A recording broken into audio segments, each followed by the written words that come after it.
Hey everybody, I'm Kimberly Zahasky, the Professional Optimist. Well, today, I have good spirits right now, but I'm just going to be super upfront. I had a really tough morning.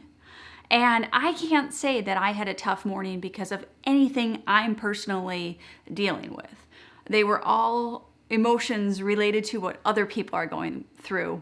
And I want to tell you a little bit about how becoming a professional optimist, a person whose profession is optimizing your life, optimizing your mind to change the outcomes in your life. It's not all about this ooey gooey, the rose-colored lenses. I think about optimism as something that can be practiced, like meditation. You can practice seeing the good side of things, and you can practice training your mind in a way that looks for the positive. And I'll tell you, with each situation there is positive, but when you're going through the muck and the mire, there's a very good chance that you're not going to be able to see the good, maybe until later. But if you train yourself towards these principles, towards the practice of trying to see the good, your vision is going to be trained that when you're in that tough situation, it's going to be a little bit easier. So today I was going through some situations that other people are going through actually, but thinking about those. There is a young girl who went through a head trauma in our community. I don't know her personally. I have friends who go to church with her family, but I've just been in turmoil over this little girl. The pictures of her, the videos they post of her, she's just a gorgeous little wild thing that she looks like. She's so much fun to be around. She reminds me of my little ones. She's probably about the age of my middle child. And it's just been heart-wrenching to see what her family and community is going through. And of course, because it's our human nature, we think, oh, is that going to happen to me? Is that going to happen to my children? You instantly go into this fear mode of I need to protect my children. But the thing is, we can't protect ourselves from life. Bad things happen. And as horrible as this sounds, life is suffering. You can't go through life without suffering and running from that suffering all of the time. And if you read about one of my personality profiles, I am an Enneagram 7. We run from pain. It is in my nature to run from pain, to avoid pain at all costs. But it can't be done. You can avoid some, but by denying the real issues in life, it's going to make life worse. And it's better to dig into those things and some of the what ifs even before we go through them. So one of the reasons that I do well in certain things like running races, I'm training for a big race right now, is I'm a preparer.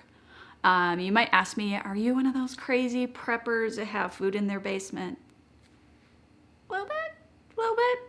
I don't think there's anything wrong with having a few weeks of food storage. So if there's a zombie apocalypse, I'm covered for a few weeks before they eat my brains. But anyways, back to the heavy stuff. So a friend of mine just told me yesterday she has breast cancer. One of my good friends that I see on an almost daily basis has been dealing with daily nausea, daily pain, all of this stuff, and she can't get a diagnosis, and that's just heavy on my heart. I want to take that off of her shoulders. It drives me crazy that I can't fix it. I'm a fixer. I'm a person who likes to figure out the problem and do something about it, but I can't fix it for her, and I can be there for her. And then there's this family going through this awful stuff with this little baby, this girl, and it hurts my heart.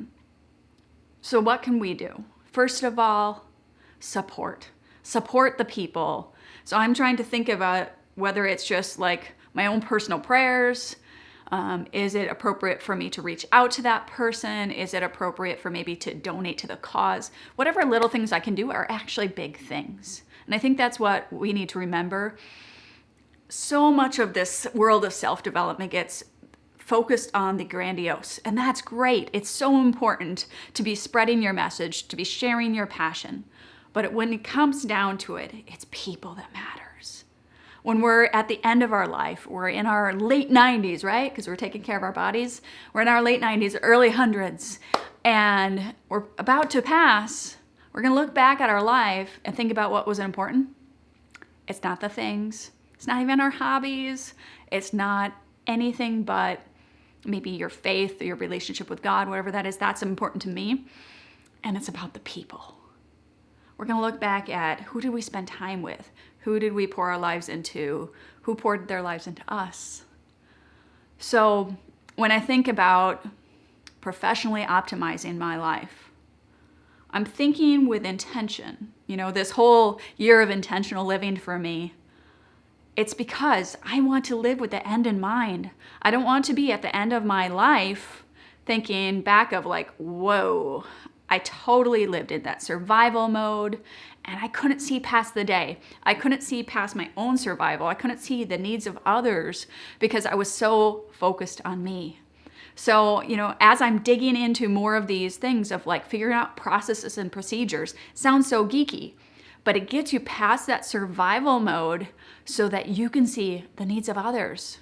I don't know if you're as naturally selfish as me, but when I get in that mode of survival, I can't see past my own life very well. So what if we got beyond survival? What if there were things we could put into place, as cheesy and little as one technique I've been doing? Every time I open the refrigerator doors, I look for something in there that needs to be tossed. Because guess what? I usually have moldy stuff in my fridge. I don't know about you. So like little things like that, little habit hacks. I set my coffee every night before bed. And then my moment in my morning when I wake up, all I have to do is click that button. I know I could probably figure out an automatic timer. I'm not going to worry about that. But even that tiny little thing makes that little bit of my morning go smoother. And the more processes I put into place, the little bit I climb out of survival and am able to think more clearly and think beyond my own situation. So I know that was a lot there, but it's just all the stuff that's on my mind. What can we do to automate our lives, to intentionally craft our lives, to craft who we are? Like right now, I'm crafting my self-identity as I'm a person who does tough things, and I'm a person who doesn't give up, and I'm a person who follows through. That's why over the last month, I've wanted to quit this race training so many times. I don't have time for it. I do. We all have time for it. We all have time to train for a 100-mile marathon, unless you have, something going on that like you're in the hospital all the time or taking care of. We have the time for it. Is it our priority?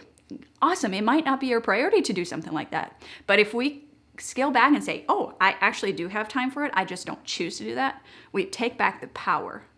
So what are you saying you don't have time for? And analyze it. Do you have time for it? Could you give up something for it? So it's either I'm just not willing to or whatever. So total tangent there. But I just wanted to share my heart today. Think about what do you need to do to get past survival, to help other people, and to live with intentionality so that at the end of your days, you look back with peace and joy and gratitude. Thanks, guys. Let me know what you think. Have a great day.